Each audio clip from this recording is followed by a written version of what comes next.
Muito boa tarde a todas e a todos. Um cumprimento muito especial, naturalmente, à FENPROF, ao Francisco Gonçalves, à direção da FENPROF, que me convidou para aqui estar, tenho muito gosto.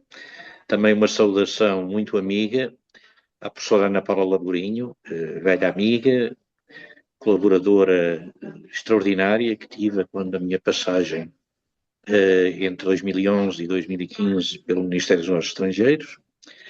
E, naturalmente, também uma saudação muito especial ao Augusto Pascoal, com quem fui, ao longo destes anos, com quem fui contactando exatamente, sobretudo sobre estas questões do EPE. Bom, eh, o que é que eu posso dizer-vos neste momento? Bom, em primeiro lugar, três questões prévias que vale a pena ter em consideração.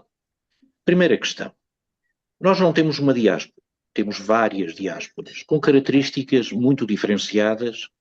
E se até há pouco tempo diríamos que havia a Europa e o resto do mundo, todo o espaço de fora da Europa, nós mesmo dentro da Europa já temos comunidades com características muito diferentes. Não é a mesma coisa falar da comunidade que temos na Dinamarca, que temos na Noruega, que temos até de certo modo no Reino Unido, em que claramente a primeira língua é o português, mesmo para os seus filhos, e outras comunidades, como já hoje na Europa a francesa, a comunidade de França, que estamos já na quarta, quinta geração, ou as comunidades nos Estados Unidos, ou no Canadá, ou na América do Sul, na Venezuela, na Argentina, etc., na África, na Ásia, em que as primeiras línguas são outras que não a língua portuguesa. Portanto, este é um primeiro aspecto. Segundo aspecto, nos últimos anos, o Augusto Pascoal disse aí algumas coisas que são reais e que são importantes. Nos últimos anos, verificou-se uma quebra muito significativa de alunos nos cursos da rede tradicional do EPE. Particularmente, países como a Suíça, na Suíça perdemos mais de metade dos alunos que existiam, não é? Mesmo em França houve uma quebra muito significativa, e, portanto, este aspecto é um aspecto de grande relevância porque tem a ver também aí com mudanças estruturais significativas no tipo de comunidade que nós temos, muito regresso a Portugal, comunidades com menos filhos, há que não pôr de parte esta questão com uma redução do interesse pela língua portuguesa, o que é, de alguma forma, triste, mas que tem de ser equacionado quando nós procuramos soluções para os problemas. A terceira questão, que vale a pena ter em consideração também, é que há alguns casos de integração do português nos sistemas educativos locais, o caso francês é o mais evidente, estão muito longe de se traduzir em sucesso.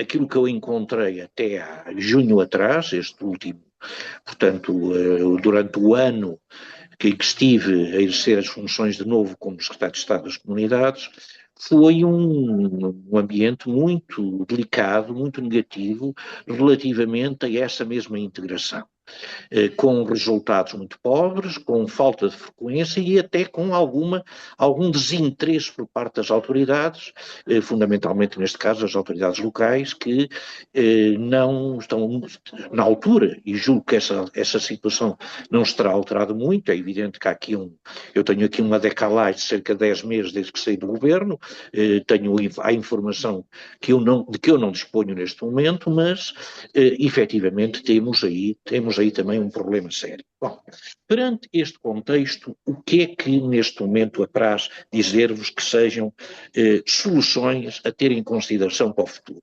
Bom, primeira solução, é muito importante a revisão do regime jurídico do ensino português no estrangeiro, que está em curso.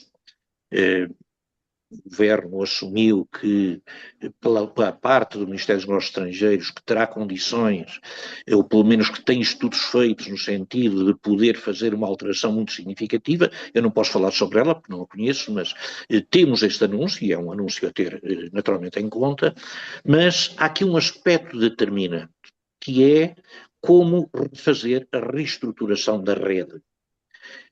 Se nós temos uma quebra muito grande de alunos em alguns países, evidentemente temos de perceber, em primeiro lugar, o que se passa e, em segundo lugar, como é que nós vamos cobrir, efetivamente, os novos países em que temos novas comunidades.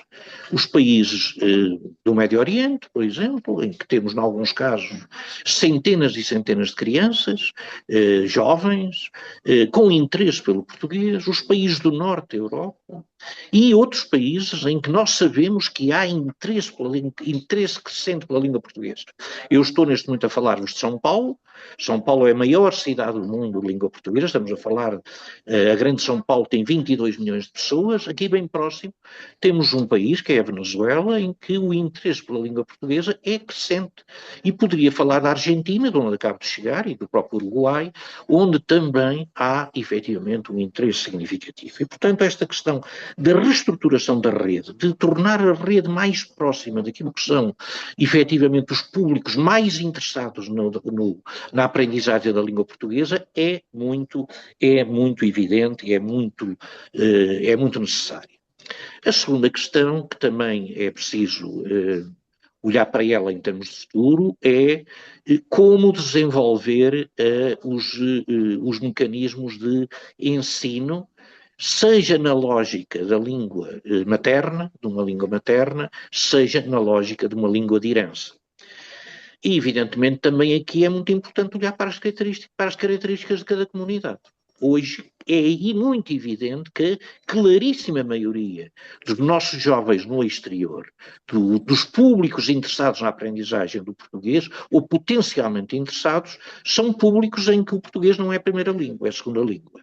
E, portanto, sendo segunda língua, a estratégia de ensino não pode passar pelo ensino do português como língua materna. Tem de passar pelo ensino do português como língua de herança, que tem sido a orientação seguida. Mas é bom ter em consideração que há comunidades em que o português é a primeira língua.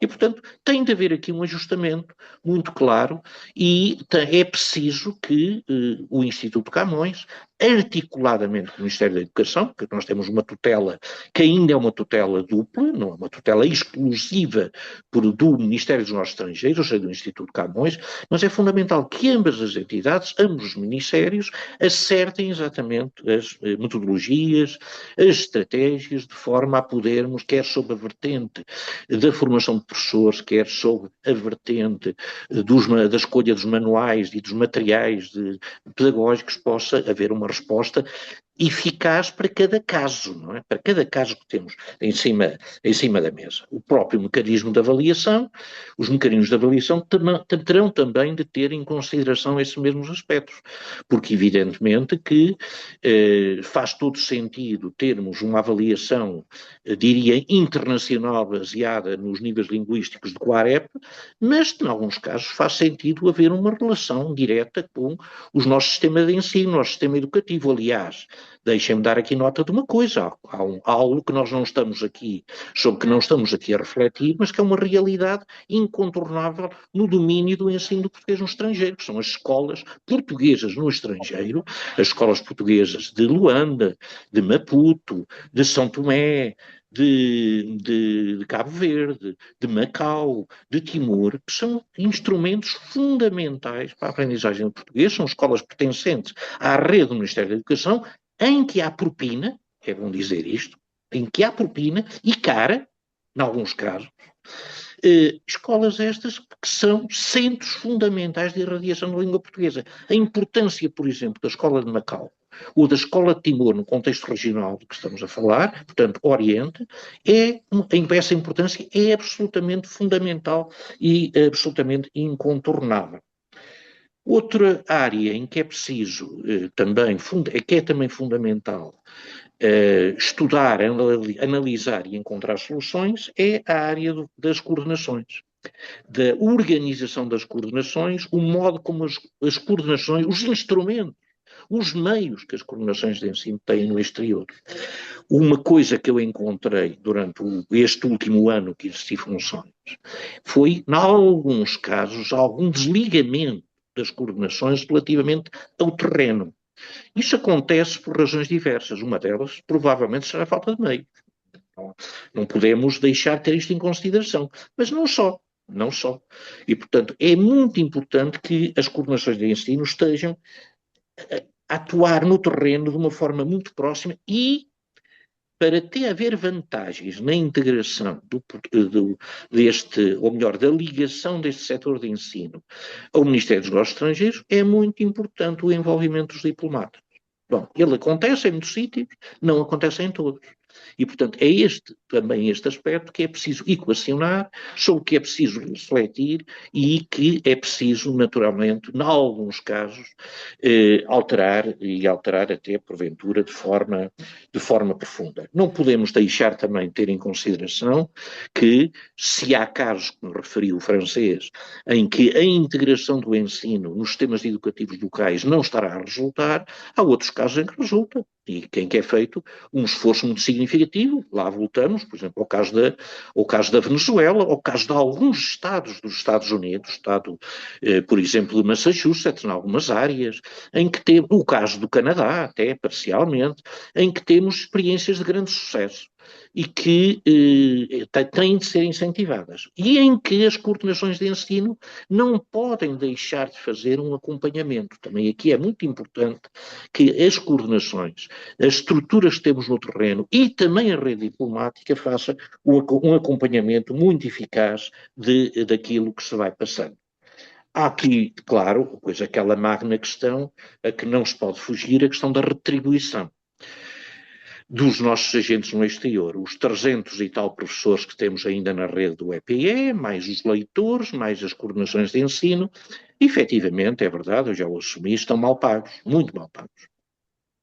Houve uma altura em que tinha uma situação muito vantajosa, isso levou muita gente a ir para o exterior, atualmente é o contrário. Efetivamente, há casos mesmo em que as pessoas lutam com sérias dificuldades para subsistir, e eu acho que o governo tem plena consciência disso, fez já saber publicamente que tem uma estratégia, ou melhor, tem medidas pensadas no sentido de poder dar um sinal neste domínio. Nós tínhamos em parte isto já, que estava a começar a ser estudado na altura em que estivemos, em que exercemos funções. Estou firmemente convencido que poderemos vir a ter alguns resultados a prazo e eles são indispensáveis para aquilo que se vier a fazer de positivo, porque a verdade é esta: se os agentes que estão no terreno, nomeadamente os professores e os coordenadores e os leitores, não tiverem uma situação estabilizada, é evidente que os resultados do ensino serão sempre profundamente limitados. Uma outra questão, uma outra área que é preciso ter em consideração é a nossa presença nas chamadas comunidades históricas. Seja na Ásia, seja na América do Sul, nós temos comunidades muito antigas, que é muito importante, em que sabemos que há interesse pela língua portuguesa, há um profundo interesse pela cultura portuguesa, e é muito importante que haja uma estratégia para chegar a essas comunidades. Elas têm-se aproximado de Portugal, nunca se desligaram. Essa aproximação é uma aproximação cultural, também em alguns casos até económica, e faz todo sentido que saibamos encontrar a forma de chegar até elas da forma mais próxima possível.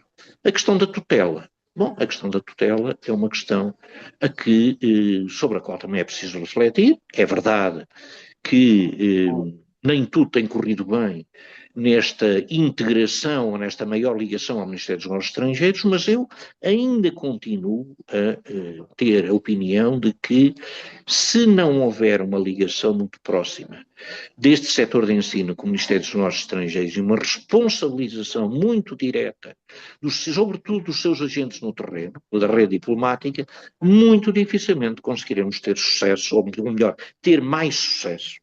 E, portanto, também aqui há que refletir profundamente, ver aquilo, sobretudo os pormenores em que é preciso fazer acertos e ver a forma de contribuir para termos uma rede de ensino português no estrangeiro toda ela, EPE, escolas portuguesas, leitorados, que efetivamente consiga responder, diria, minimamente, àquilo que é o interesse pela língua portuguesa e interesse esse pela língua portuguesa que é crescente, é verdade, que implica estratégias a serem desenvolvidas não apenas por Portugal, por outros países da CPLP, nomeadamente pelo Brasil. Sabemos que o Brasil tem vindo a alterar a sua postura no terreno a este domínio, tem vindo a desenvolver ações muito positivas também no domínio do ensino do português. Sabemos que tem havido uma colaboração muito intensa, por exemplo, das autoridades de Macau, é um interesse muito evidente, com resultados muito concretos, muito palpáveis, mas claro, temos de fazer cada vez mais. Muito obrigado e fico a aguardar depois pelas questões que entretanto surgirem. Obrigada.